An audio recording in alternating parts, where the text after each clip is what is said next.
Assalamualaikum warahmatullahi wabarakatuh. Cara membayar hutang zaman dulu yang sudah lupa dan solusi supaya kita selamat dari azab hutang di akhirat. Hal ini sering terjadi dan mungkin banyak ya yang mengalami hal seperti ini, termasuk kita semua. Mungkin saja di masa lalu kita masih punya hutang kepada siapa, di mana, yang kadang-kadang orangnya juga sudah tidak ada dan kita posisi sudah berbeda atau berjauhan, bahkan kita juga sudah tidak ingat lagi hutangnya ke siapa. Kalau hutang yang dekat-dekat atau yang baru-baru biasanya kita pasti ingat lah ya berapa hutangnya. Tapi kalau yang zaman dulu, yang kadang-kadang kita pun misalnya 15 tahun yang lalu, 20 tahun yang lalu, sudah lupa lagi hutangnya berapa. Nah, itu tetap harus dibayar gitu kan. Nah, caranya bagaimana? Nah, yang pertama, cara membayar hutang yang zaman dulu yang sudah lupa, yaitu yang pertama langkahnya itu hitung dulu berapa hutangnya. Kalau seandainya misalnya hutangnya kita itu lupa, ya dikira-kira saja. Misalnya kita harus punya bayangan dulu tuh kira-kira berapa, nah itu dijadikan dasar itu. Karena pasti punya bayangan atau punya gambaran dulu punya hutangnya berapa gitu kan. Nah kemudian yang kedua langkahnya cari orangnya terus bayar. Ya kan, cari dulu orangnya terus bayar. Kalau tidak ada, nah, cari ahli warisnya dan dibayar ke ahli warisnya. Nah kemudian yang ketiga, apabila tidak ketemu, bayarkan uang itu ke kotak amal masjid atau yayasan atau misalnya ke tempat-tempat sodakoh yang mana saja silahkan.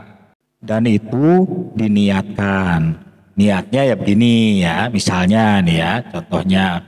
Jadi sebelum kita misalnya mau memasukkan uang itu ke kotak masjid, lebih bagus kalau diniatkan. Ini saran dari saya ya, saran dari saya diniatkan, yaitu dengan mengucapkan, ya Allah, saya akan memasukkan uang ini ke kotak masjid dengan niat mau membayar hutang saya ke bapak atau ibu siapa, sebutkan namanya.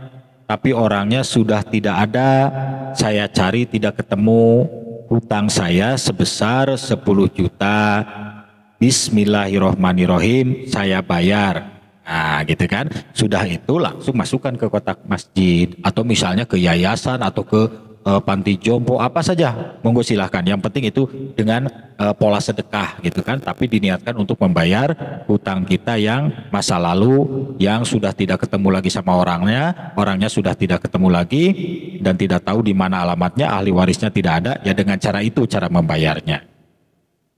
Kemudian yang keempat, apabila tidak mampu membayar penuh, bayar dengan cara dicicil.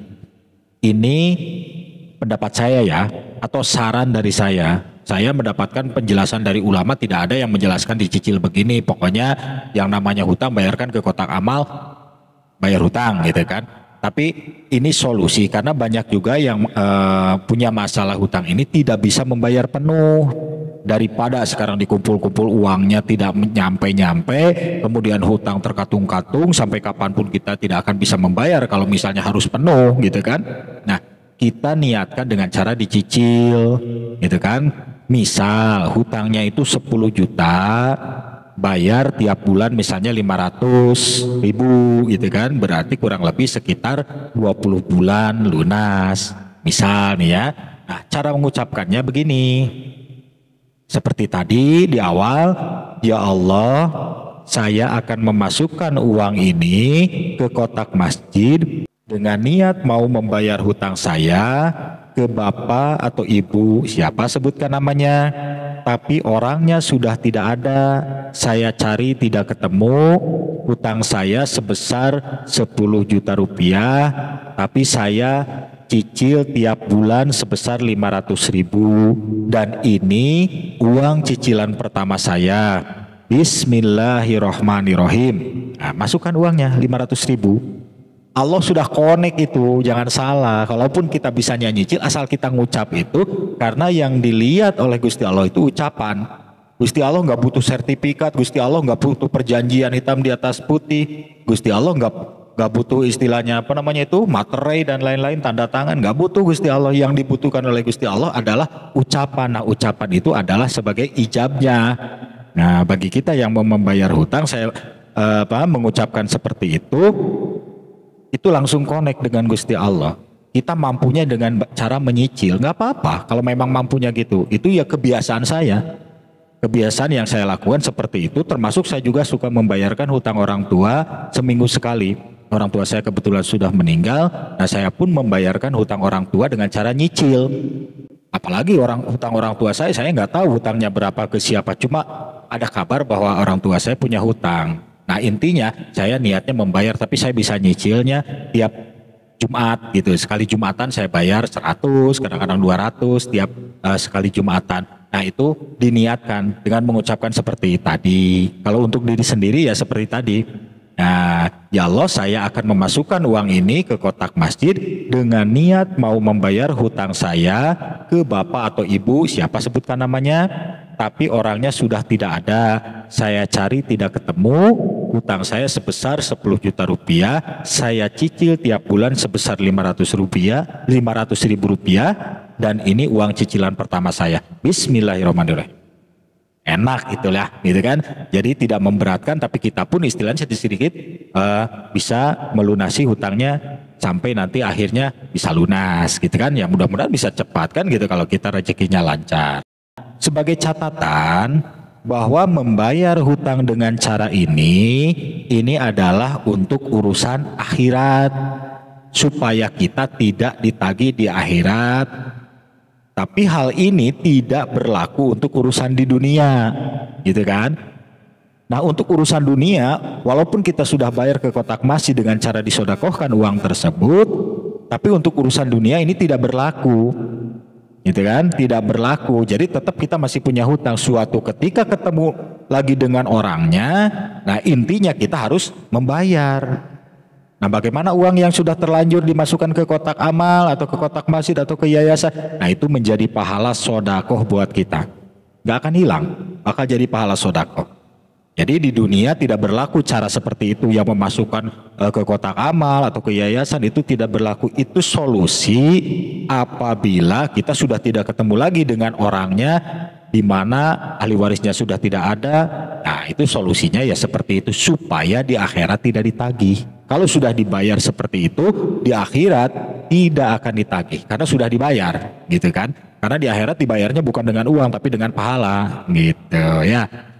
Nah selanjutnya sebagai solusi supaya kita selamat di akhirat, tidak punya hutang, selain melakukan cara membayar hutang dengan cara sedekah tadi, nah kita pun harus rajin berdoa. Ini saran dari saya ya, saran dari saya, rajin berdoa setiap ba'da sholat. Setelah kita berdoa, doa apa saja, doa selamat, doa apa.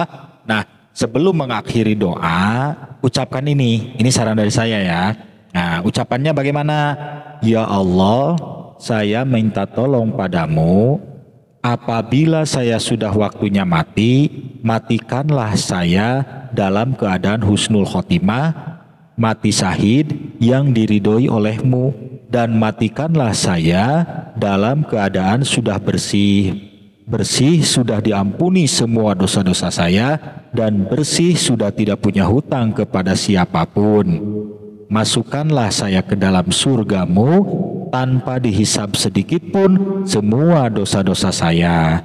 Nah setelah itu misalnya terus ditutup doanya, Subhana rabbika rabbil izzati amma yasifun wa salamun alal mursalin walhamdulillahirabbil alamin, Al-Fatihah. Nah itu. Jadi itu rutin diselipkan kata-kata itu. Itu jadikan doa rutin tiap pada sholat. Setelah kita berdoa apa saja, nah selipkan kata-kata itu terus ditutup. Jadi sebelum nutup doa, baca dulu atau ucapkan dulu doa yang tadi, kata-kata saya, ya Allah saya minta tolong padamu yang tadi saya sebutkan. Maksudnya apa?